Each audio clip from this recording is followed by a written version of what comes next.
Fala, galera! Podcast hoje especial. E aí, Erika e Joy, e aí, nosso convidado Victor. E aí, meu povo? Tudo Então bem? tá, hoje é contigo, Victor, manda bala. Vamos que vamos, né? Já que vocês me colocaram na Berlinda, vamos abraçar a Berlinda. Tá preparado? Tô. Vou saber depois das perguntas. Tem muitas perguntas cabeludas. Aí, Caramba. Vamos que vamos. Beleza, eu vou começar com uma bem light. Como é que é a tua preparação pro show? Preparação para um show. Legal. Eu tenho uns equipamentos aqui em casa, né? Que vocês podem ver ali atrás. Então, eu sempre ensaio no dia. Eu dou uma ensaiada no dia. Como eu sou DJ, não são todas as músicas que eu canto durante o show, né? Então, a gente faz discotecagem e mistura isso também com eu cantando. Então, eu geralmente ensaio as músicas que eu sinto que eu preciso treinar um pouco mais, lembrar a letra, me sentir mais confortável com a melodia. Então, no dia eu gosto de ensaiar essas músicas mais importantes. As outras que eu me sinto mais confortável, tudo bem. Então, eu priorizo essas outras. Fora isso, eu não tô bebendo mais, né? Faz muito tempo que eu não bebo álcool. Eu sempre tinha um ritualzinho de tomar uma tequilinha antes de qualquer show, quando eu tinha banda, até mesmo depois, quando comecei a discotecar. Mas eu tô já faz um bom tempo que eu não bebo e experimentando o nervosismo de não beber, porque a bebida ela relaxa, né? Então tá sendo interessante isso de tocar sem beber. E por conta disso eu também, queira ou não, a bebida ela te dá uma energia física mesmo. Então eu tô buscando outras formas de ter essa energia no dia para aguentar a noite, porque eu tenho tocado muito em São Paulo. Então tenho tocado muito em São Paulo, não, né? Os últimos shows têm sido em São Paulo. Então eu faço bate e volta, eu vou e volto dirigindo e eu preciso estar inteiro. Então geralmente eu tomo um bullet coffee antes de ir, logo antes de ir e já vou. Aí tem funcionado bem, tem ficado bastante energia. Não sei exatamente se era isso que vocês buscavam com essa pergunta, mas aí estão algumas das coisinhas que eu faço. Show, tá satisfatório para mim. O que a gente queria era saber mesmo o que você faz, ué. Essas são algumas coisinhas. Eu sempre preparo ao longo da semana também. Quando eu tenho um show, por exemplo, o próximo show vai ser dia 10 de agosto, sei lá. Aí na semana anterior desse show, eu separo alguns dias para eu fazer um ensaio mais completo. Geralmente preciso trabalhar em cima de repertório, músicas novas, organizar, e então eu separo uns 3 dias na semana, 2 ou 3 dias na semana, além do dia em si, para eu ensaiar um pouco mais pesado, né, nas músicas novas e tudo mais. Vitor, eu queria que me falasse um pouco sobre essa questão do profissionalismo na arte. Como tu enxergas isso? A gente conhece, né? A gente, pelas nossas conversas, a gente vê que tu és um cara minimamente organizado, organiza tudo direitinho, teu tempo, tua esposa, com as tuas atividades. E uma vez eu estava fazendo algum curso com eu nem lembro qual era o curso, na verdade, era com uma coach. E aí eu tava falando, a gente tava conversando alguma coisa sobre organização, aí eu disse assim, não, eu sou organizado. Aí ela disse, não, tu não é organizado porque tu é músico. E eu fiquei tipo, ok, eu entendo de onde isso vem, mas não é bem por aí, né? Então a gente vê a gente consegue observar ainda resquícios, né, de uma certa mentalidade, tanto das pessoas que vêm, e eu acredito também de muitos músicos profissionais e amadores, ainda nessa coisa, né, de música é bagunça, a coisa meio zoada. E eu queria saber, assim, como que tu te posiciona em relação a isso, como que tá sendo essa questão dessa crescente música como profissão, tocando na rádio, como que isso linka com a tua personalidade, enfim, queria te ouvir sobre isso. Legal.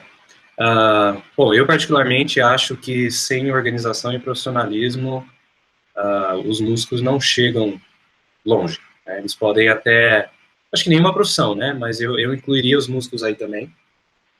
A gente pode ver alguns casos, de repente, de artistas mais porra louca, artistas que se drogavam, que parecia que não estava nem aí, até poderia ser o caso. Mas se você for olhar os bastidores da coisa toda, sempre tinha uma equipe por trás, ou uma pessoa que seja por trás, organizando tudo. Até mesmo para falar, vamos acordar aí que você tem um show hoje, ou você tem uma entrevista hoje. Então, eu sinceramente acredito que sem organização, sem um planejamento, dificilmente a pessoa chega a algum lugar e mais dificilmente ainda, ela consegue se manter. Que eu acho que é até mais difícil do que você chegar num lugar. Acho que é um estereótipo, né, que as pessoas têm em relação ao artista, mas particularmente eu não concordo muito. Posso estar errado, não sei de todo mundo, né, mas de todo mundo que eu conheço, até DJs, colegas e amigos que eu sempre achei que fossem um pouquinho mais porra louca, quando você vai bater um papo com os caras, eles têm a carreira tudo alinhadíssima, sabe?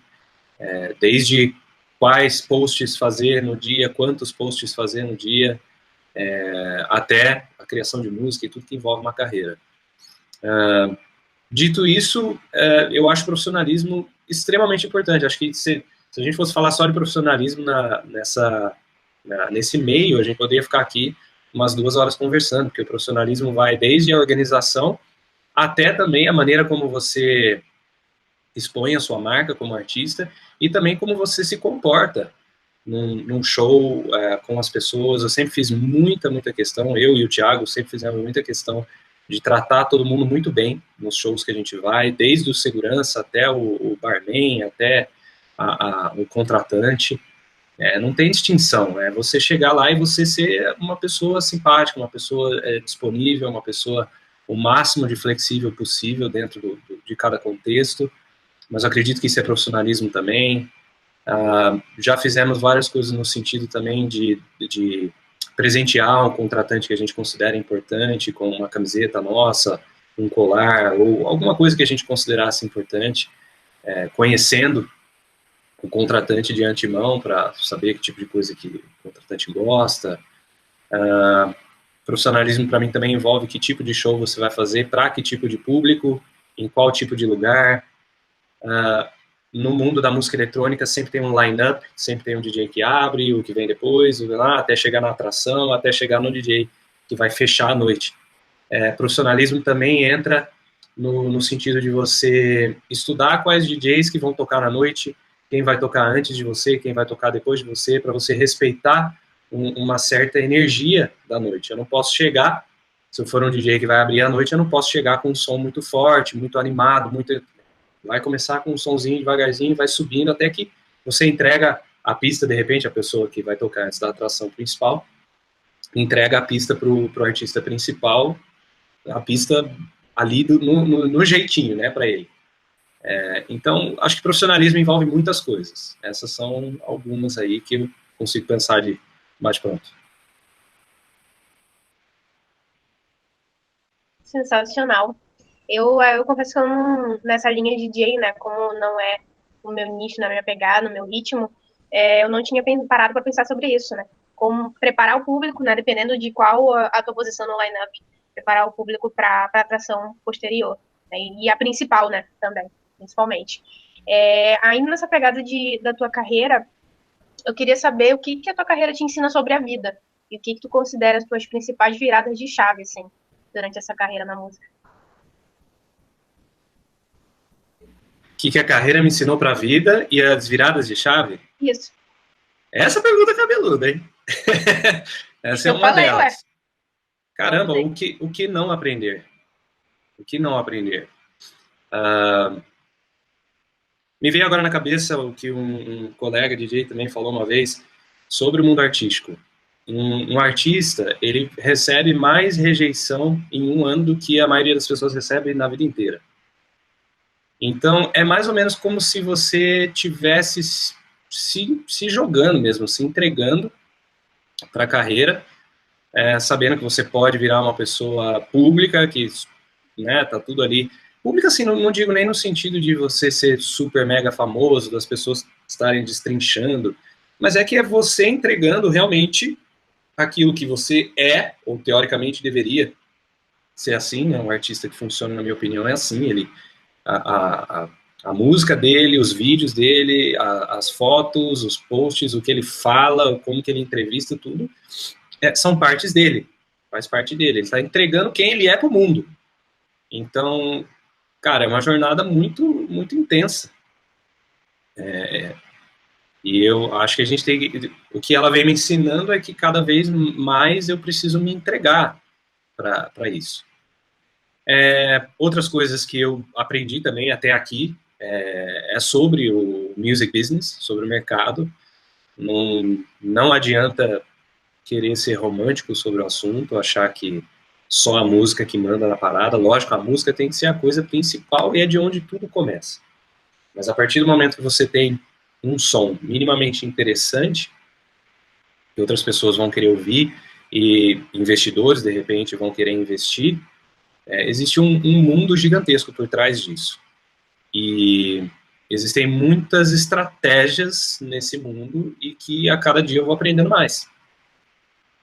Coisas como, por exemplo, poxa, tem até escândalo, lá, principalmente lá fora, nos Estados Unidos, que a coisa está super mega organizada, o mercado, eu já ouvi falar até de escândalos propositais. Pensando, por exemplo, no Justin Bieber, que virava e mexia, estava ali aprontando alguma coisa. Eu ouvi dizer de pessoas muito inseridas no mercado, pessoas importantes no mercado, falando que esse tipo de coisas são ações de marketing. Ele não está pichando uma parede só porque deu vontade. É para chamar atenção mesmo. Então, tem muita coisa boa e tem muita coisa negativa, que você fala, caramba, que mundo é esse que eu fui me enfiar, né? Virada de chave, para mim, eu acho que também tem muito a ver com isso.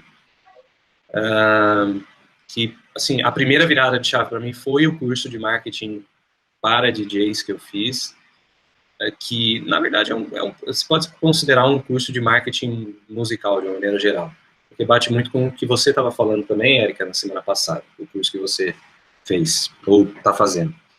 Então, isso é uma virada de chave. Eu tive muitos projetos de música ao longo da vida, de vários estilos, de rock, de músicas mais calmas, depois de música eletrônica, e foi só a partir desse curso que eu consegui realmente entender que certas coisas são muito importantes de serem feitas para que você possa elevar a sua marca, digamos assim, como um artista, porque você é uma empresa.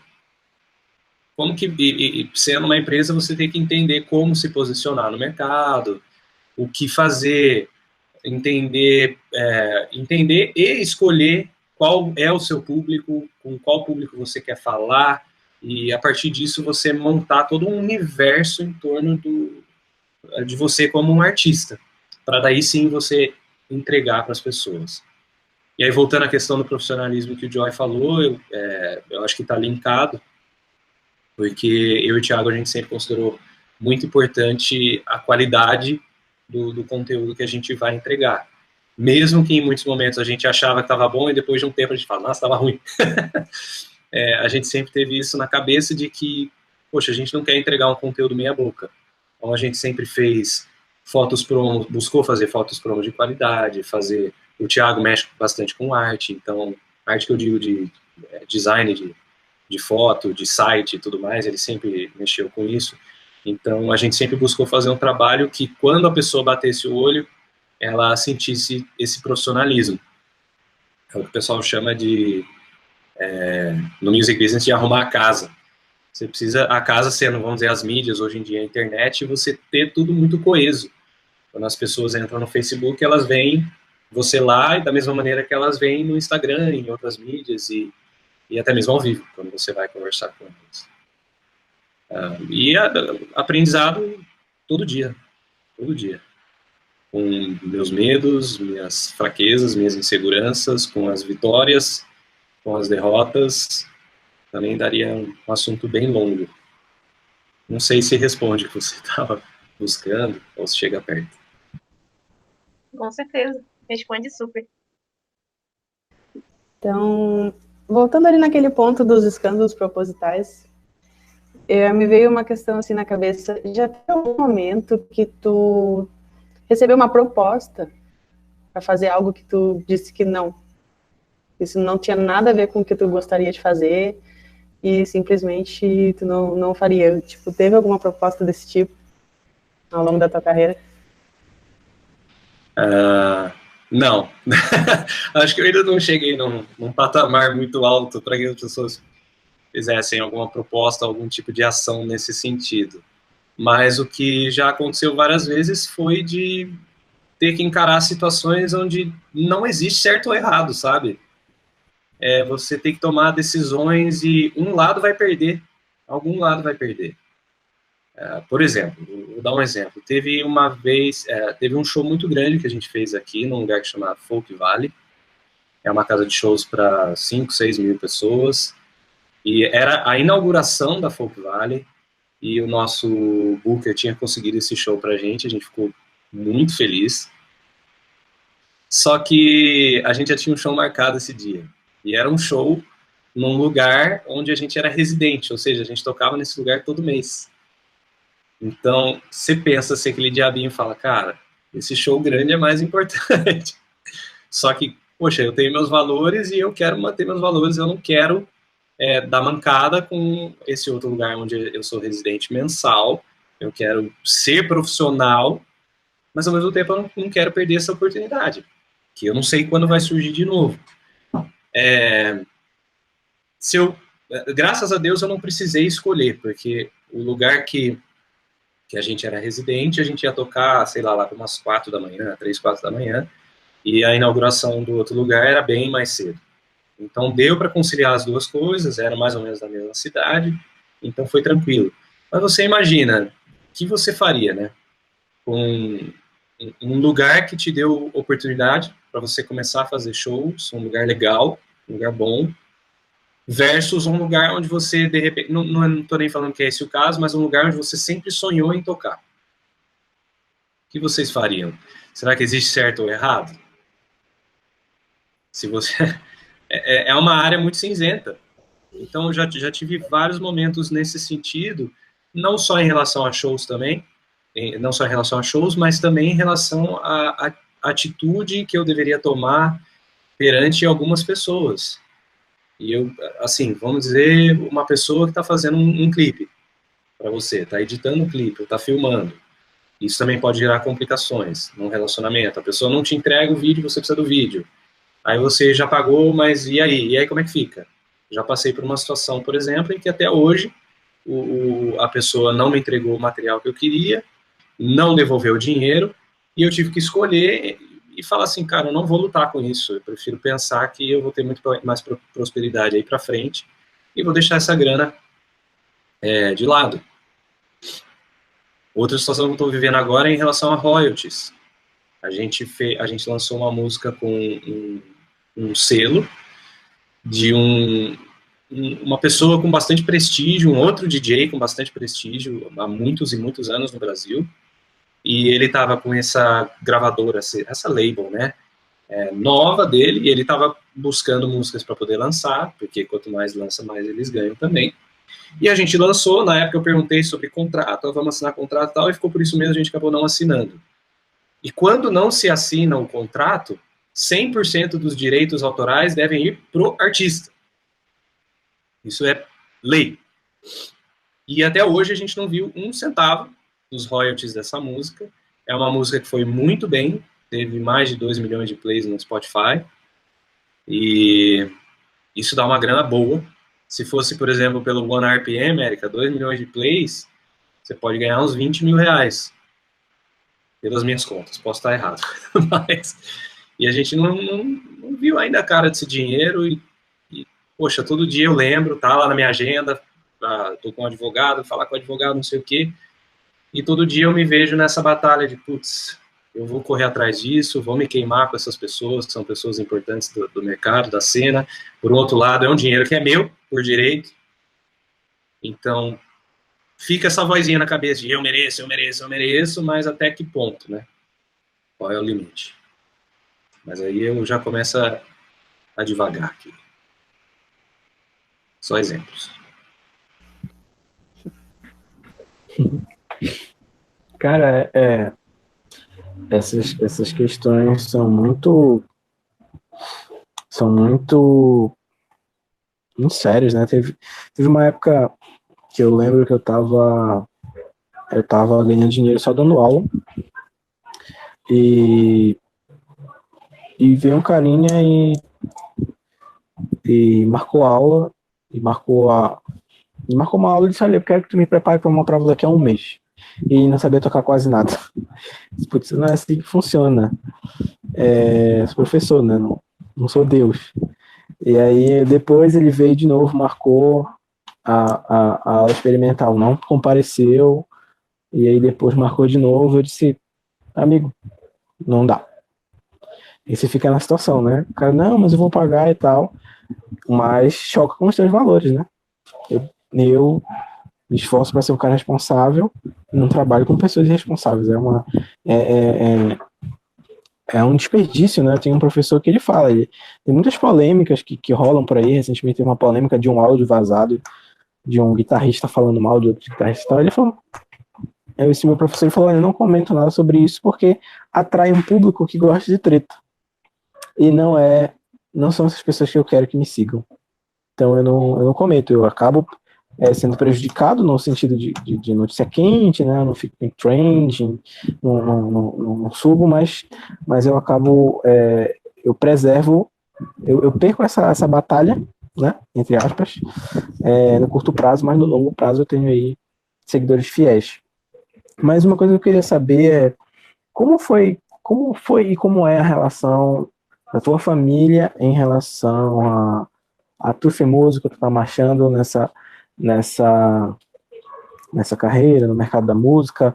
Eu lembro tu comentando que tu começasse na música, assim, a pensar algo sobre música, a se envolver com música muito cedo. Como foi essa relação de familiares, pai, mãe, enfim, como que foi essa tua relação, que tipo de apoio que tu teve, etc. Legal. Primeiro, eu acho que é só um comentário em relação ao que você falou, que eu acho que com certeza o que afeta a gente é essa coisa de valores, né? Mas eu acho que um passo seguinte é o quão leve a gente consegue lidar com essas coisas, né? A gente pode falar: isso afetou meus valores, eu fui desrespeitado, e a gente fazer um estardalhaço em cima disso, ou a gente pode tomar decisões mais leves e agir de uma maneira mais leve. Pelo menos é o que eu venho buscando conseguir fazer. Estou com um problema hoje, como é que eu caminho, como é que eu passo por esse problema de uma maneira mais tranquila. Em relação à minha família, bom, meus pais se divorciaram antes de eu nascer, eu estava na barriga da minha mãe ainda, então eu vivi a maior parte da minha vida com a minha mãe. E a minha mãe sempre foi muito, muito legal em relação a isso, ela sempre me encorajou. Minha mãe era muito, muito liberal. Às vezes tinha dia que eu acordava e falava: mãe, não quero ir para a escola. Ela: tá bom, então fica aí. Mas ela sabia que eu tinha responsabilidade para correr atrás do prejuízo depois, então ela só fazia isso porque ela realmente confiava, e ela dava essa confiança também para a gente. Então, com a minha mãe sempre foi muito tranquilo. Eu lembro o primeiro CD que eu gravei lá atrás, era gravação em rolo ainda, muito tempo atrás, e eu ganhei de aniversário da minha mãe. Minha família inteira, minha irmã, meu irmão, minha mãe, todo deu de aniversário, falou: grava um CD. E na época eu tinha um amigo com quem eu fazia música, a gente compunha juntos, então essa foi a minha primeira experiência. Nunca tive problema com minha família, minha irmã vira e mexe, vai comigo nas baladas, a gente vai junto no carro, se mata de dançar, curte, e isso, graças a Deus, não tem problema nenhum. Eu tenho amigos que me apoiam muito, eu só tenho a agradecer. Amigos daquele de ir lá na frente, ficar com faixa, sabe? Em vários projetos que eu tive na minha vida musicais, sempre foi assim. Meu pai teve uma certa resistência por muito tempo, mas hoje eu enxergo que era muito mais, já compartilhei isso com vocês, era muito mais uma preocupação dele em entrar para um mundo artístico onde existe muita droga, onde existe muito álcool. E eu entendo que ele se preocupava comigo de eu, de repente, me perder nesse mundo. E hoje ele vê que não tem nada a ver, então ele também me apoia, ele curte, torce. Então, graças a Deus, eu nunca tive problema. Minha mãe tocava violão, minha tia tocava violão, minha avó foi violinista oficial, violinista da Orquestra Oficial de Campinas, aqui. É uma família com arte na veia. Que massa isso, né? Muito. É muito empolgante quando tem gente que respira arte na família, né? Eu tenho poucos, tenho acho que um tio e um irmão por parte de pai só, que se enveredaram pela música. Meu pai já tocou violão no passado, mas ele não lembra mais nada. Assim, eu acho que os acordes que ele sabia era decorado, né? Não era nada teórico, porque ele não gravou nada. E eu tinha uma foto dele que eu tinha colado na época que a gente usava fichário, né? E eu tinha colado quando dividia as matérias, né? Uma das matérias eu virava assim a capa e era foto dele. Eu nem lembro mais onde é que tá essa foto, deve ter ficado só na casa dos meus pais. Mas uma foto antiguíssima dele tocando violão. E aí era uma forma que eu usava de me inspirar, né? Não esquecer do meu objetivo. Agora, falando um pouquinho mais de você, como pessoa, a gente estava falando da tua carreira, né? Nos empolgamos aí sabendo dos teus bastidores. Mas eu queria saber algo muito mais profundo, assim. Ultimamente, quando você acorda, qual é o teu primeiro pensamento, assim, do dia? Que te guia, assim. O primeiro pensamento? Quero ficar aqui dormindo. Deixa eu dormir mais, por favor. Eu sempre tive dificuldade para acordar de bom humor. Eu dormia muitas horas quando eu era adolescente, até pouco tempo atrás, quando eu tinha meus 20 e pouquinhos anos, eu ainda dormia muitas horas, eu precisava de muitas horas de sono. Hoje, por escolha, eu acordo mais cedo. Eu tenho feito atividade física, eu gosto de fazer o meu ritual matinal, então eu faço algumas meditações, faço alguns alongamentos. Então eu acordo por escolha. Então o primeiro pensamento não tem como eu mentir. O primeiro pensamento é deixa eu dormir mais. Mas depois que eu saio da cama, eu já fico muito bem. E à medida que eu vou fazendo as coisas, à medida que eu vou acordando, eu fico num bom humor, assim, que é inexplicável. A melhor parte do dia, para mim, é amanhã. Quantas horas você está dormindo? Eu durmo em média... depende. Tem dia que eu durmo 6 horas e meia, tem dia que eu durmo 7, tem dia que eu durmo 7 horas e meia, é raro. Mas eu já reparei, já notei que eu realmente me sinto muito melhor, com muito mais bom humor quando eu durmo por volta de 8 horas. Não muito mais do que isso, que aí você entra numa letargia, né, uma certa letargia. Mas 8 horas para mim seria muito bom. O problema é que eu não gosto de dormir cedo. Super cedo. Então, para eu poder dormir esse tanto de horas, eu precisaria ir para a cama umas 10 horas no máximo.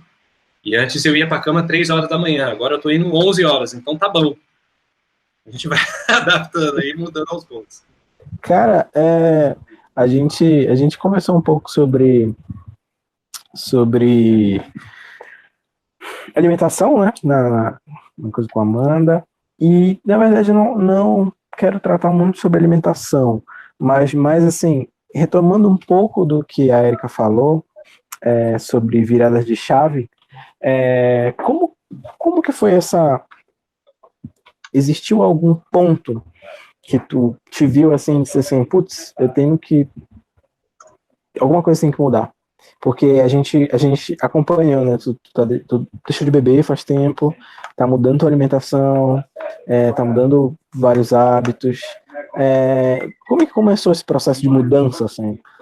Tu te viu em alguma situação que disse assim, putz, não tô feliz, isso aqui não tá legal, assim, tu olhou para uma situação e disse, não é isso. Sim, rolou isso, com certeza. Final de 2017, eu olhei para o lado, estava tudo maravilhosamente bem na minha vida. Família maravilhosa, amigos maravilhosos, tendo muitas conquistas na música, conquistas relevantes, conquistas muito boas. E eu estava triste, eu não estava satisfeito, eu vivia cansado, vivia negativo, pessimista, achava tudo uma porcaria, eu enxergava um lado da vida muito ruim. Claro que isso é um processo da vida inteira, né, Joey? A gente vai vivendo experiências e a gente vai gravando isso na nossa cabeça, no nosso consciente, aquilo vai meio que ditando a maneira como a gente enxerga as experiências que a gente vive dali em diante. Então, eu acho que eu tive alguns momentos na minha vida que eu cheguei num ponto, assim, de desespero, mas o final de 2017, acho que foi o principal, que eu realmente não sabia o que fazer, eu estava a ponto de ter realmente um colapso nervoso, e eu falei, eu preciso mudar, preciso começar a fazer tudo diferente, preciso ver uma nova maneira de viver essa vida, não tá bom. Foi aí que eu fiz o Moving Up. Eu já vinha acompanhando alguns conteúdos do tipo, eu tenho aquele grupo de amigos com quem eu converso a cada 15 dias aqui em casa, a gente fala de assuntos mais profundos, como nós mesmos aqui conversamos, e de uma dessas conversas surgiu essa possibilidade, essa sementinha na minha cabeça foi plantada, de fazer um curso de autodesenvolvimento. Eu já tinha feito terapia por muitos anos, mas num concurso assim. E a linguagem do Goff, na época, do Gabriel Goff, estava batendo com o que eu estava sentindo, e eu falei, pô, vou dar uma chance. E foi aí que eu comecei a experimentar tudo diferente na minha vida. Comecei a mudar meus hábitos, parei de dormir tarde, comecei a acordar cedo, comecei a beber muito mais água, vocês sabem, né, de todos os rituais, eu sempre fui muito organizado, comecei a me organizar mais ainda. Então, mudei tudo. Mas foi uma fase, assim, mais de experimentação, de uma maneira diferente de viver, e que quando eu faço as coisas, eu vou all in mesmo, né? Eu vou com tudo. Aí eu percebi que eu tinha ido demais. Eu tinha exagerado, porque eu estava me cobrando demais. Estava me cobrando ser perfeito, ser a minha melhor versão, ser o cara foda, né? E, poxa, isso não vai existir. Não vai existir nunca. Então eu estava me cobrando demais e eu comecei a diminuir um pouco o tom das coisas, a maneira como eu estava me relacionando, me conectando com esses hábitos, com essa maneira nova de viver. Tem nada de errado com o curso, nada. O curso maravilhoso do Goff, o Moving Up, mas a maneira como eu me relacionei com o curso, em alguns aspectos foi distorcida, foi demais. Eu levei demais. Tanto que agora eu tô, vocês sabem, numa pegada mais espiritual, eu sigo muito o Sadhguru, fiz o curso recentemente do Sadhguru, então eu estou tentando me equilibrar através dessas coisas. Alguns hábitos que eu já tinha modificado e que me fazem muito bem, e uma maneira diferente de enxergar a vida. E engatando aqui rapidinho, uma coisa que eu acho muito legal da gente conversar aqui, e eu queria ouvir tua opinião sobre isso, é assim, a gente percebe que tu experimentou desse aspecto, digamos, psicológico, não vou colocar aqui autoajuda, vou falar mais em termos psicológicos. Eu acho que, pelo menos assim, eu acho que de nós quatro, talvez, tu tenha ido mais, tenha experimentado mais dos três que eu vou falar. Da terapia, do coach, mediante o curso, né, assim, não presencialmente, mas também fez o curso lá de marketing, né, imagino que tenha tido alguma coisa nesse sentido, e dessa questão espiritual, né. Eu queria que tu falasse assim, como que cada coisa se encaixou, e na tua visão, como que cada coisa se encaixa, né,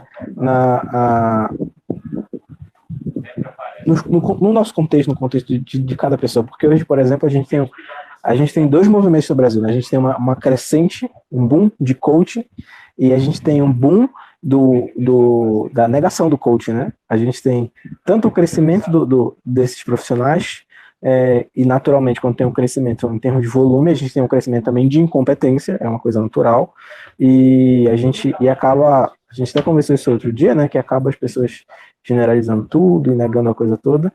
E aí eu queria ouvir assim de ti, que já experimentou muitos e muitos anos de terapia, já tem um histórico, né, espiritual, assim, desde pequeno, e teve uma passagem também pelo coaching, assim, como que essas três coisas se comunicam, como que elas se comportam, assim?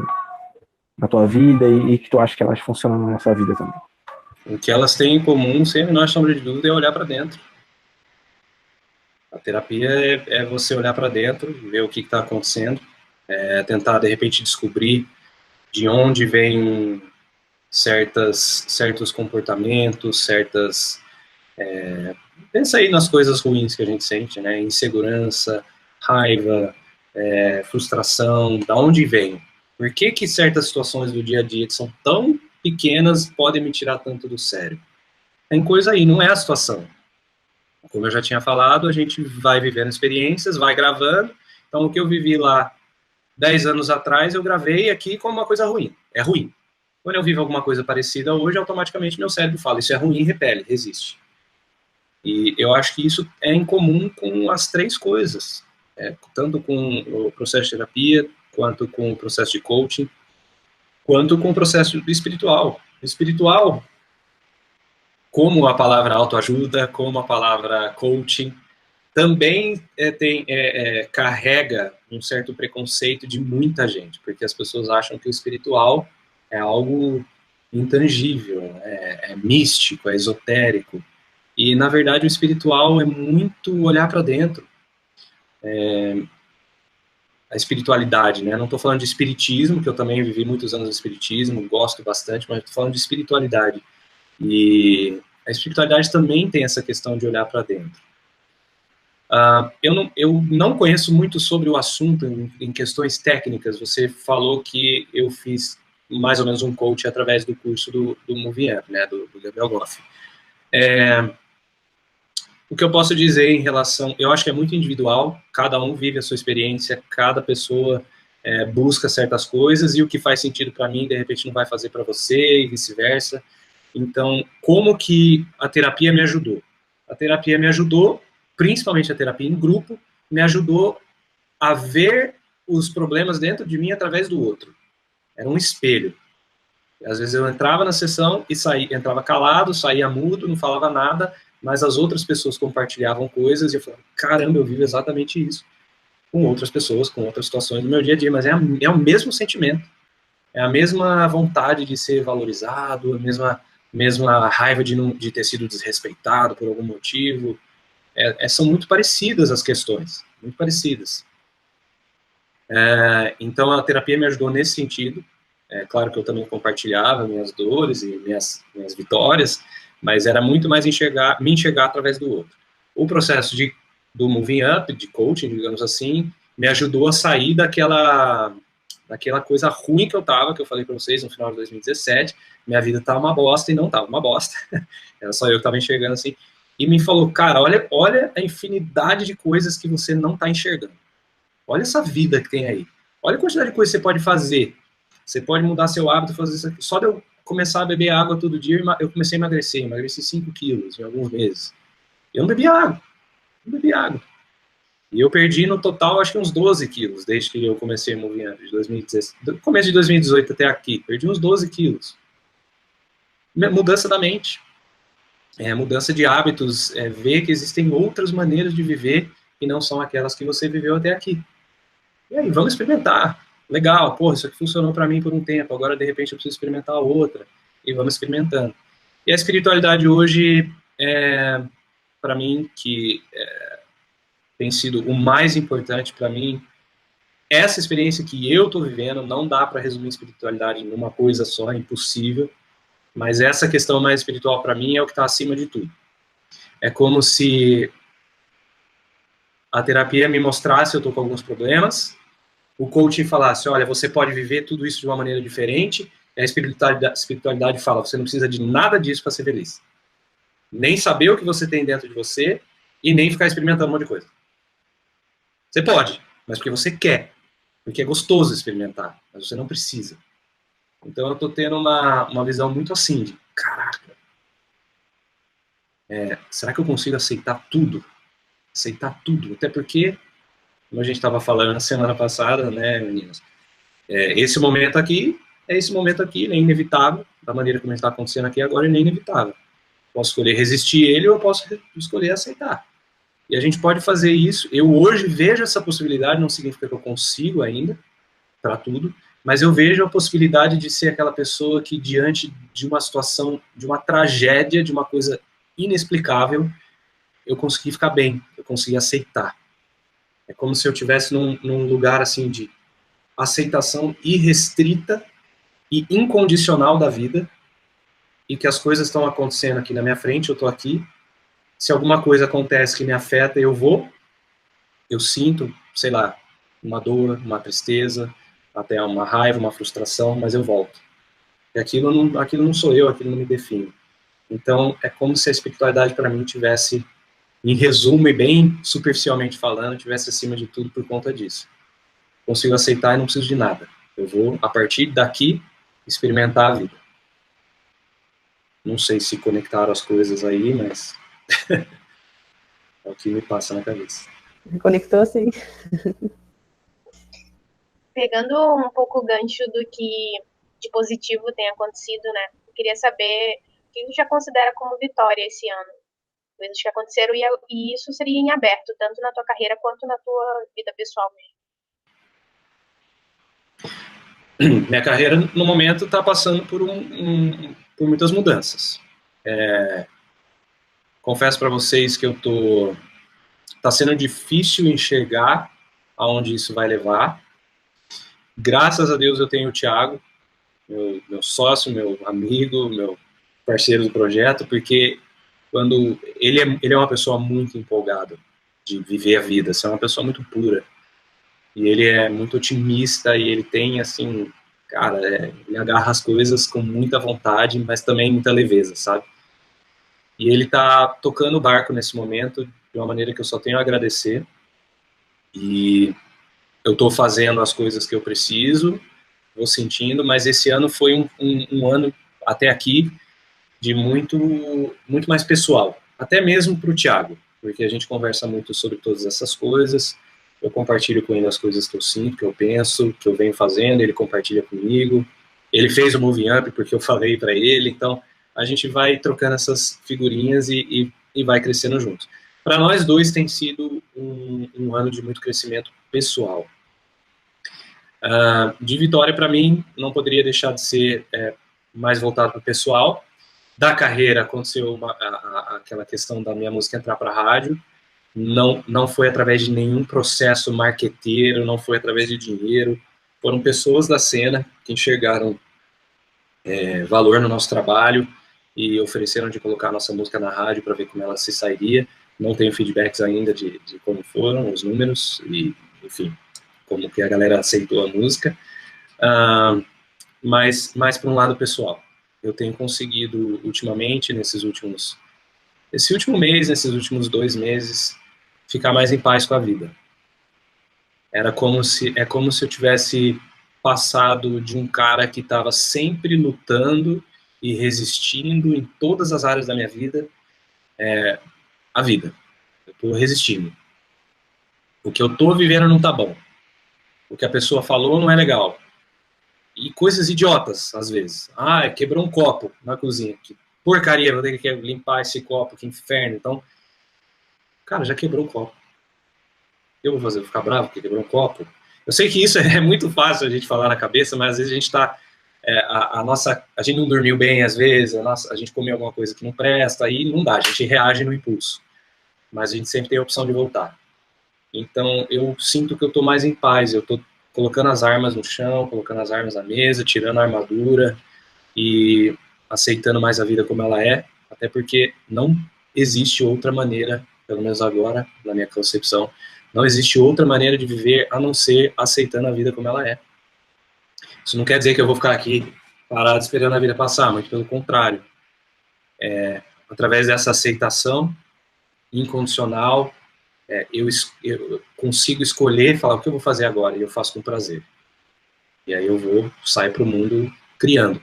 Ainda não saí, eu estou nesse lugar agora, de aceitação, aconchego, tá gostosinho, não estou lutando nem brigando com ninguém, não xingo mais ninguém no trânsito. Está sendo muito gostoso pela primeira vez na vida, assim, por mais de 30 anos. Vamos ver o que vai vir em seguida. Eu me identifico bastante, né, quando quando tu fala nesse tom, assim, de aceitação, né, eu sempre também tive esses ímpetos, assim, parecia que eu estava sempre pronta para atacar, um ataque por defesa, né, e eu comecei a perceber, não sei se também aconteceu contigo, né, situações que tu sabe que tu iria reagir de uma forma mais abrupta, assim, mais brusca, eu responder logo na lata, ou ia esbravejar, já não acontece, é bem natural, não é uma coisa que tu tenha que forçar, né? E tu teve a tua maneira de fazer isso, né, eu tive a minha. Eu também me identifiquei bastante com o fato da gente ir muito além no curso do âmbito, que regrar tanto que aquilo se torna robótico, não é mais tu. A gente tem que regredir, seria regredir, né, mas não chega a ser uma regressão. Mas como, acho que uma aceitação mesmo daquilo que realmente faz sentido para nós, né.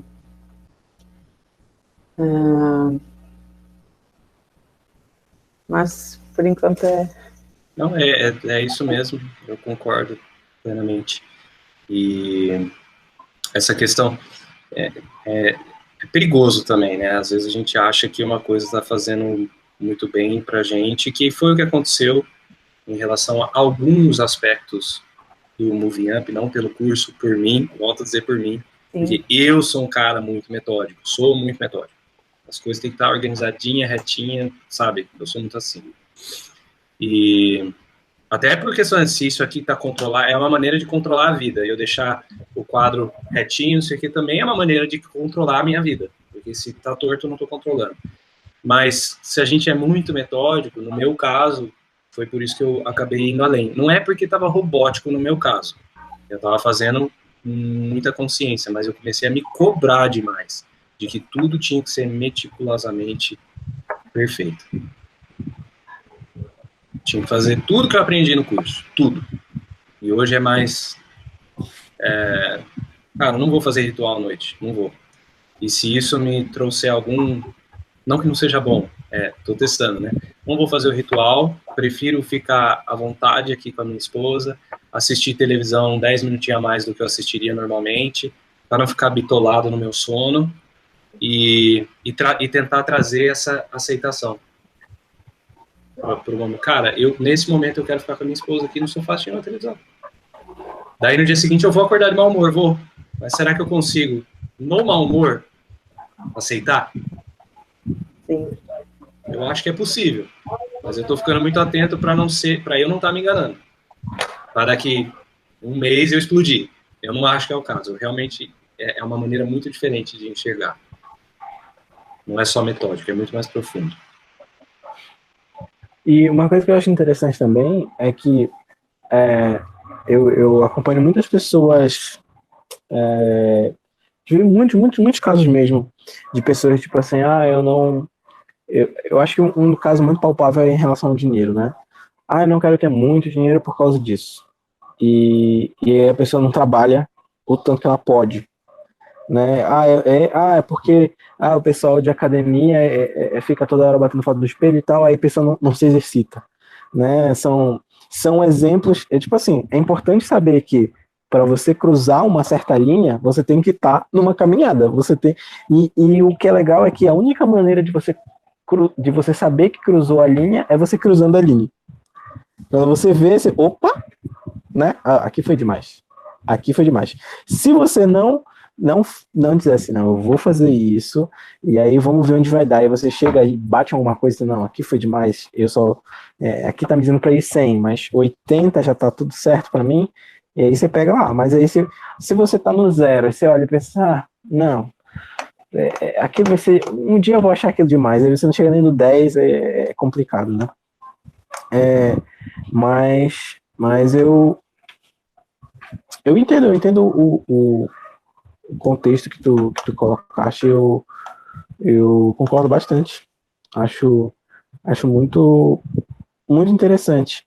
Agora, assim, uma coisa que me veio para mim já responder essa pergunta já me deu por satisfeito, né? Mas eu fiquei bem curioso. Como seria? A gente aqui, eu vou usar uma palavra que no inglês é mais comum do que no português, né? Mas assim, iluminado, né? A gente está falando aqui de uma certa iluminação, né? Uma aceitação das coisas tem a ver com iluminação, enlightenment, né? Como que tu achas, talvez não necessariamente o extremo, mas como tu achas que seria um mundo se todas as pessoas tivessem um nível muito maior de iluminação? Já parou pra pensar nisso? Como que seria se as pessoas, tipo, aceitassem o que viesse, não soltassem? Claro que aqui eu vou colocar num sistema um pouco melhor. A gente tá falando de pessoas saudáveis, tá? Assim, existem pessoas que têm, né, problemas, têm incapacidades e tal. Tô falando que pessoas saudáveis, num contexto onde a pessoa tem condições biológicas e psicológicas de se tornar iluminada. Como seria o que é a maioria, né? Como seria no mundo, assim, onde pessoas são A iluminadas? sobrevivência já foi cuidada, né? Eu tenho para sobreviver, eu estou com saúde. Não sou uma pessoa iluminada. A gente só pode conjecturar, né, sobre isso. Mas o que eu imagino as pessoas iam se envolver muito mais. Ia ser uma entrega. É o contrário do que se parece. Quando se fala a palavra iluminado, iluminação, parece que a pessoa larga tudo e se isola, né? Mas não é. Na minha concepção de tudo que eu venho vendo e aprendendo, é o contrário. A gente... E não é aceitar o que vem. Não é esse o contexto. É aceitar esse momento. O próximo segundo pode ter 1 milhão de possibilidades, mas é aceitar esse momento. Então, não é a questão de deixa a vida me levar, o que vier tá bom. Você pode fazer um monte de planos, você pode querer conquistar o universo. Manda ver, manda ver. A grande maioria das coisas que vai acontecer vão te levar para a não conquista do universo. Só que esse momento aqui, ele é único e é inevitável. Não era esse que eu estava falando, não. É esse agora. Não, já não é mais. É esse agora. Entendeu? É assim, de momento em momento, você fala, cara, esse momento é inevitável, esse momento é único. E daí você olha, o que eu quero fazer com esse momento? Já que ele é inevitável, já é único. Eu vou me envolver. Eu vou conversar com vocês aqui como se não existisse mais nada no mundo. Eu vou me entregar para esse momento, eu me envolvo nesse momento. Eu posso estar limpando o copo que caiu no chão, que quebrou, vários cacos. Eu vou me envolver, eu vou pegar a vassoura, e vou me envolver. Eu vou olhar para aquela atividade, vou pegar a pá, e me envolvo nas atividades. Acabou aquilo? Beleza, acabou, vamos pro próximo. Então, eu acho que um mundo onde as pessoas são mais iluminadas, e vamos colocar a palavra consciência, as pessoas têm mais consciência de si e do momento, elas vão se envolver mais, elas vão se entregar mais. É quase como se você sou eu sou você, não importa, estamos aqui juntos, vamos fazer desse momento um momento incrível. E, como eu falei, eu ainda estou nesse momento de aceitação, de maior paz com o mundo, e eu imagino que o meu próximo passo seja de escolher uma coisa e me envolver, assim, que eu digo, escolher uma coisa para fazer da vida, né? E, geralmente as pessoas escolhem alguma coisa da vida querendo encontrar essa paz, essa aceitação. E eu estou fazendo o processo inverso de aceitação, para daí eu falar, cara, é a música. Então, pelos próximos 20 anos, eu vou me dedicar para a música e vou me envolver de uma maneira que eu nunca me envolvi antes. Eu acho que essa é a palavra, envolvimento. Entrega. E eu vou contextualizar e faço a pergunta, né? Vou fazer a pergunta. Tu achas que isso é possível? Eu vou te dar um contexto, né? Por exemplo, se a gente olhar praticamente todas as métricas, eu não lembro de nenhuma métrica em relação a desenvolvimento humano que não esteja crescendo, que não tenha crescido tipo, nos últimos 50 anos. Então você pega a expectativa de vida em algumas civilizações, felicidade, segurança... A felicidade caiu. Caiu.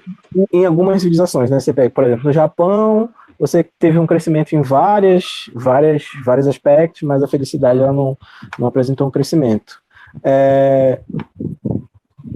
E eu lembro de uma situação, eu não sei, foi aqui no Brasil, não sei se foi em Santa Catarina, que teve uma greve dos policiais e tal, e muitas pessoas saquearam as lojas, né? E você via vídeos, não sei se foi Santa Catarina, me corrija. A gente acompanhava vídeos de pessoas chegando de carros grandes, assim, saqueando as lojas e tal.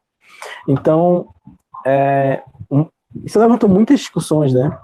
E nesse contexto agora que me fez refletir foi que, assim, o que mudou não foi necessariamente a natureza das pessoas em não cometer um crime, né? Mas foi um sistema de observação, um sistema de controle, né? O sistema de controle se tornou mais eficaz, as pessoas ficaram, tipo assim, putz, se eu fizer isso, vou me dar mal. Então, quando esse sistema de controle apresentou uma coisa ruidosa, aí a natureza das pessoas emergiu, né? Então, quando eu pergunto assim, isso é possível, tipo assim, no sentido de, já que tu usou a palavra consciência, tu acreditas que é possível expandir a consciência em massa de uma forma genuína e não através de sistemas de controle? Resumidamente, sim, acredito. Não acho que vai ser do dia para a noite, ou da noite para o dia, não sei como é. Mas acredito. Mas da mesma maneira como você falou que vamos imaginar pessoas saudáveis que têm a oportunidade de se iluminar. Quando você diz que o sistema de controle saiu o sistema de controle e a natureza das pessoas veio à tona, eu diria que aquilo não é a natureza das pessoas, eu diria que aquilo é esse instinto que ainda existe de sobrevivência. É uma coisa mais instintiva, digamos assim, né? Eu já falei, instinto de sobrevivência. Mas é uma pessoa que não tem consciência nenhuma. Você faria isso? Você saquearia uma loja? Acredito que nenhum de nós quatro aqui saquearia uma loja, mesmo que estivesse à inteira disposição nossa. A gente não saquearia de jeito nenhum. Por quê? Será que é só moral? Porque moralmente é errado. Porque eu vou pra prisão. Cara, não me passa nem na cabeça saquear uma loja. Nem me passa na cabeça. E não tem nada a ver com moral. Para algumas outras coisas ainda existe essa linha tênue, né? O que pode, o que não pode, o que tá certo, o que não tá certo. Pirataria é um assunto complicado. Tô baixando um negócio na internet, pirata, é um roubo também. Mas a gente ainda não entende que é um roubo porque não é uma loja física. Então essas coisas vão mudando e a partir do momento que você vai ganhando consciência, você entende. Cara, você é como eu sou como você é como a Érica é como a Amanda, somos todos iguais. Você faria mal a si mesmo? Se você não quer fazer mal a si mesmo, você não vai querer fazer mal ao outro.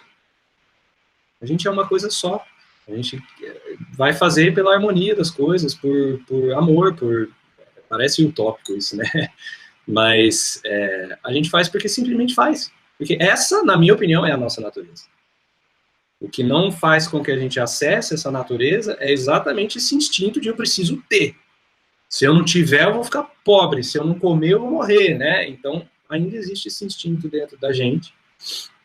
Mas, quanto mais consciência a gente ganha, tirando essa parte de sobrevivência, né? Não estamos falando de saúde, não estamos falando de dor, de doença, estamos falando de pessoas saudáveis, que conseguem. Primeiro existe esse nível, vamos tirar a miséria, depois consciência. Eu acho sim possível. E, mesmo se não for possível, Joy, importa se você está bem com este momento, e de novo, não é aquele nem o próximo, é esse momento. É difícil falar, porque não é presença. Não é presença. Essa palavra presença ganhou uma popularidade, né? Viva no presente. Não tem como não viver no presente, não tem como. Até quando sua mente está indo lá para a loucura, você está no presente. Até quando sua mente está indo para o passado. Você só consegue ir para o passado na sua mente deste lugar aqui. Então, esse momento é o que importa. Você pode estar num iate, fazendo com o maior luxo do mundo, com as pessoas que você mais ama, se divertindo, você pode estar numa situação mais complicada, num perrengue. Se você consegue aceitar, e não estou falando de aceitar sendo iluminado, você simplesmente entende, cara, esse momento não tem como mudar, é inevitável. Se consegue trazer essa aceitação, eu não acho nem que importe chegar à iluminação. Aí seria um passo além de quem realmente quer expandir a consciência assim num nível que eu não tenho conhecimento, nós não temos conhecimento ainda, que eu acredito que exista, mas a gente está falando de uma coisa mais lógica mesmo. Lógica. Se eu aceito a lógica desse momento, eu aceito e eu estou de bem. Ou o máximo que dá para ficar de bem. Ou eu vou, sofro e volto. Vou, experimento a raiva, volto. Vou, experimento a tristeza e volto. Será que importa ser iluminado nesse contexto? Eu gostaria de chegar lá. Enquanto isso, eu vou vivendo de momento em momento. O que o Goff sempre falou, a gente não tem controle. A gente vamos pegar, pelo menos essa questão do Sadhguru e desse curso dele, pega o 100% de responsabilidade do Goff e aprofunda 1000 vezes. É isso o curso do Sadhguru. Só que o problema é assim, o 100% de responsabilidade vindo de um curso de coaching, quando tem vários conteúdos legais, bacanas, ele vem como uma das coisas. E quando ele vem como uma das coisas, você pode se colocar numa armadilha. A armadilha de, não, tá tudo bem, respira. Ou aquelas coisas de ficar se olhando no espelho, eu sou lindo, eu sou lindo, eu sou lindo. Cara, se você não se acha lindo, se você não é lindo, você não vai se convencer. Então, é um passo além, um passo depois. Sim, nós podemos ter 100% de responsabilidade daquilo que a gente sente e como a gente vai reagir ao momento. Mas se a gente só fizer isso de uma maneira mecânica, o momento tá ruim, vou ressignificar. É interessante, mas se você ficar fazendo isso toda hora, pensamento positivo, você vai ficar louco. Igual eu fiquei. Eu cheguei no momento de novo, eu tava me cobrando tanto que eu tava ficando louco. Que eu queria ser uma pessoa, a minha melhor versão, e eu acho que esse pensamento tá errado, na minha opinião. Eu vou ser a minha melhor versão agora. Não é se eu não fizer, eu não vou ser. Se eu... Tem um pentelho aqui, ó, um gatinho novo. Vocês não sabem como ele me tira do sério, porque ele sobe em tudo na casa. E às vezes eu me irrito com ele. Eu me irrito, eu brigo. Mas eu sempre tenho a oportunidade no momento seguinte de falar, cara, ele já subiu, ele já derrubou, já quebrou o negócio. Eu vou brigar com ele ou eu vou escolher aceitar essa situação e viver um bem-estar? Antes eu ficava me martirizando, não martirizando, eu ficava, puta, por que eu fiquei bravo com ele? Ai, não devia ter feito, me cobrando. Agora cara, já foi. Já foi. Eu tenho essa irritação dentro de mim, mas o que importa é agora. Eu tô aceitando bem esse momento? Se eu não estiver aceitando, eu posso até aceitar a não aceitação. Mas aí já começa a ficar louco demais. Parei. Eu acho que faz tudo muito sentido. Não sei para quem vai estar ouvindo o podcast, mas para mim faz. Para alguns pode parecer uma loucura tudo que a gente falou, né? Nada no sentido, mas fez total. E você falou agora no final, o Vitor fez sentido com um texto, eu até lembrei de você, vou mandar no nosso grupo, que eu acabei encontrando por acaso no Instagram. Ele citava um termo da tirania da positividade atual. E era justamente isso, de tentar rejeitar, bloquear, jogar para debaixo do tapete, seja lá qual termo seja, mas evitar os sentimentos ruins. E isso feito repetidamente se torna insustentável. Porque você acha que você é o errado da história sentindo aquelas coisas, que você não merecia estar sentindo isso, que a sua vida é maravilhosa, mas aquele sentimento ruim, ele tem uma função na nossa vida. E, cara, eu comecei a pensar um pouco mais dessa forma, né? E é interessante essa coisa de quando a gente... É igual quando a gente vê um carro vermelho, a gente quer um carro vermelho, a gente só vê vivendo um carro vermelho, né? Eu não pensava dessa forma, eu rejeitava, eu tava bloqueando sentimentos ruins, né? Que a gente falou na semana passada, me culpando por sentir, e aí esse texto me encontrou. E eu vou compartilhar contigo, porque é muito do teu pensamento, é muito do que você falou agora, e você tá levando a vida dessa forma, né? E eu vou colocar uma sementinha aí para ficar mais doido, então. Você falou que esses sentimentos têm uma função. Será mesmo? Será mesmo? Uma coisa... O que é karma, né? Essa palavra karma. O que eu venho aprendendo, assim, não sei, né? Não sabemos disso, mas esse conceito para mim faz muito sentido, que eu acho muito legal. Karma, basicamente, é ação. É o que você faz. E como que a nossa mente recebe isso? Vamos dizer, a gente tem um estímulo. A gente ouve um som. O nosso cérebro, primeiro, nossa mente vai reconhecer que aquilo é um som, não é uma imagem. No segundo momento, nosso cérebro vai, se for um som, você vai reconhecer uma palavra específica. Então, você passa do reconhecer que é um som para reconhecer que é uma palavra. O terceiro passo é emotivo. Então, aquele som me traz uma sensação boa. Se aquele som me traz uma sensação boa, a quarta coisa que acontece eu defino aquilo como bom. A partir do momento que eu ouço sons parecidos ou aquele mesmo som de novo, automaticamente, bum, o cérebro fala que isso é bom. E a mesma coisa para o ruim. O mesmo processo para o ruim. Agora você imagina, nós temos aí casa dos 20, 30 anos. 20, 30 anos, o tempo inteiro, com som, imagem, tudo que a gente vive passando por esse processo. Isso é bom, isso é ruim, isso é bom, isso é ruim. Aquela pessoa é boa, aquela pessoa é ruim, aquela pessoa é boa, aquela pessoa é ruim. Porque a gente viveu uma experiência que guardou na cabeça isso. A partir do momento que você tem consciência disso, você começa a pensar, isso é bom mesmo? Isso é ruim mesmo? E se não for nem bom nem ruim? E se a partir de agora eu escolher agir de uma maneira diferente ao que eu sempre achei que era ruim? Então me veio uma coisa, isso é ruim, mas peraí, será que é?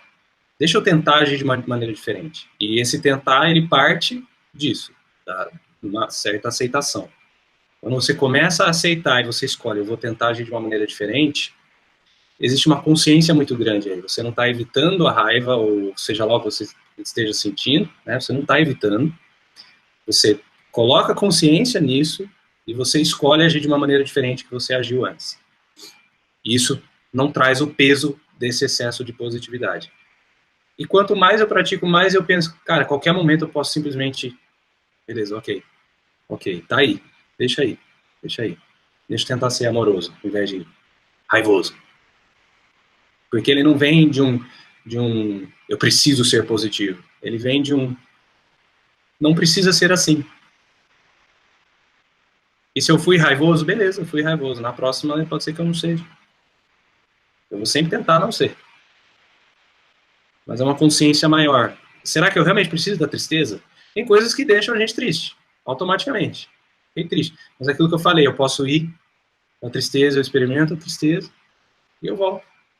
Não preciso ficar na tristeza, na compulsão do pensamento e da tristeza, na compulsão do pensamento e da raiva. Eu vou e volto. Até que eu acho que chega um momento que a gente consegue nem ir. Aí eu acho que a gente já está chegando mais perto da questão de iluminação.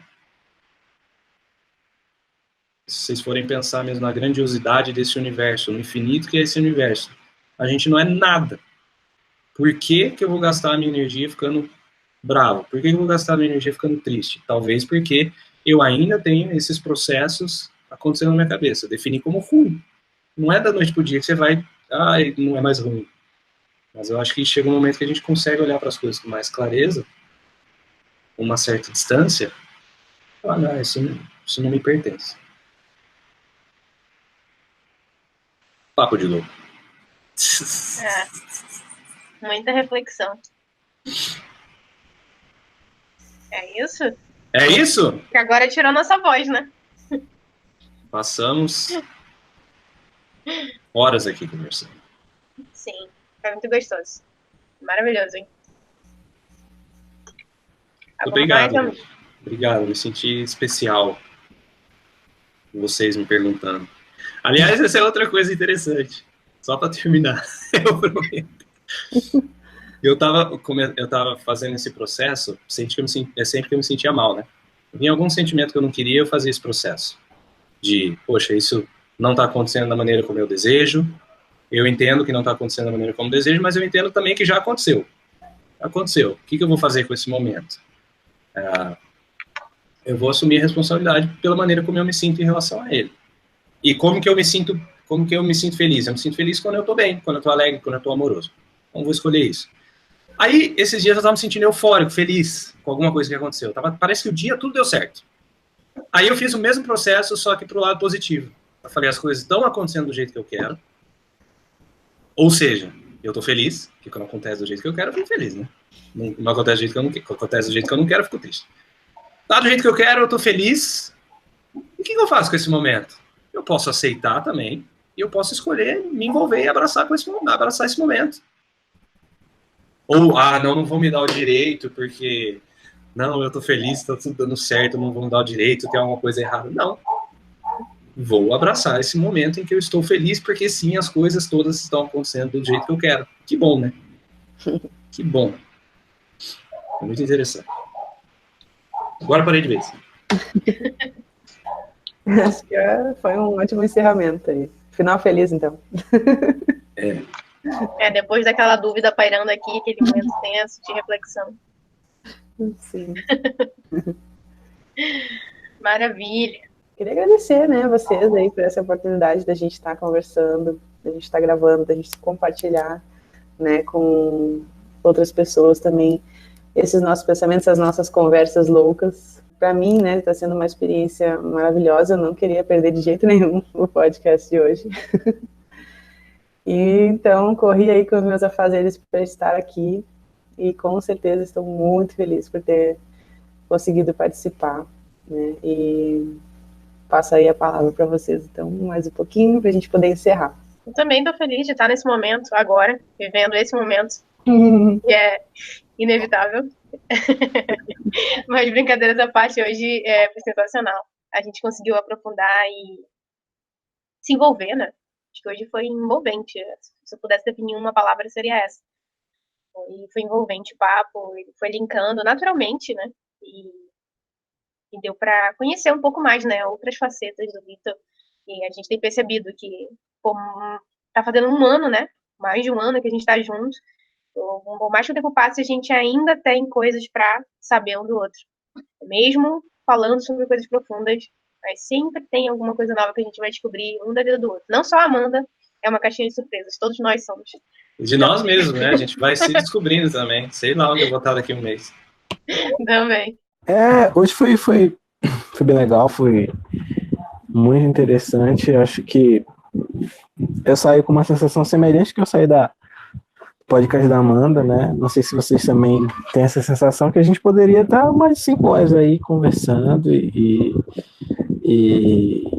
batendo papo, o papo ia e quando a gente faz uma pergunta, a pessoa responde, aí fala uma coisa aí, né? Cada coisa que a gente falava aí me vinha assim, né? Pô, tá, tem essa parte aqui, aí eu falava outra coisa, tá, isso aqui eu concordo, isso aqui tem essa pontuação aqui, né? E aí a gente vai, se a gente desse ouvido, a gente passaria aí horas e horas conversando e o papo seria cada vez mais profundo e interessante, não tenho dúvida disso, né?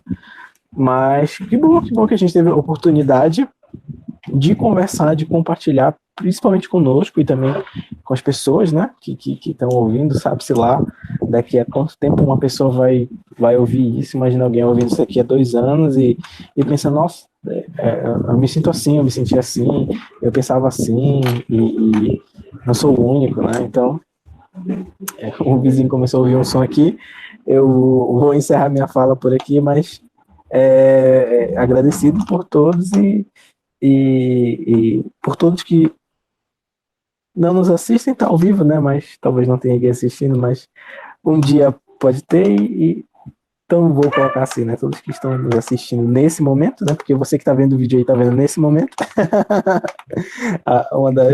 uma das coisas boas de falar por vídeo é que você viaja no tempo, né? Então a pessoa que está vendo nesse momento.